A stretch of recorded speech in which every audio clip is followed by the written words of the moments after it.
কিছুদিন আগেই শোনা গিয়েছিল বলিউডে এখন পর্যন্ত সবচেয়ে বেশি পারিশ্রমিক প্রাপ্ত অভিনেত্রী হতে চলেছেন দীপিকা পাডুকোন, যা প্রায় ২০ কোটি রুপি।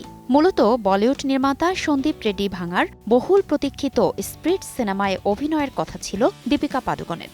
কিন্তু সম্প্রতি আসে নতুন ঘোষণা, দীপিকা নয়, বরং সিনেমাটির কেন্দ্রীয় নারী চরিত্রে দেখা যাবে তৃপ্তি ডিমরিকে।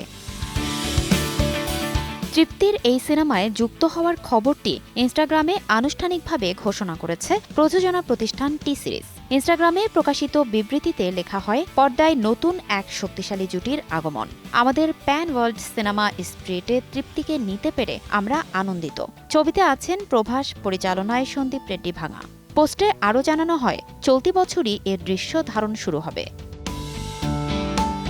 অন্যদিকে শনিবার নিজের ইনস্টাগ্রামে স্প্রিট ছবির একটি পোস্টার শেয়ার করে সিনেমাটির জন্য নবনির্বাচিত অভিনেত্রী তৃপ্তি লেখেন, এখনও বিশ্বাস হচ্ছে না, এই যাত্রার অংশ হতে পেরে কৃতজ্ঞ।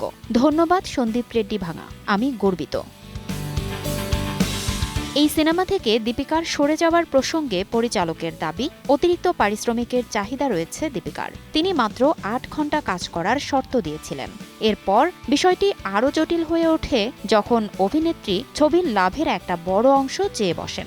শুধু তাই নয়, নায়িকা তেলুগু ভাষায় ডায়লগ বলতেও অস্বীকার করেন।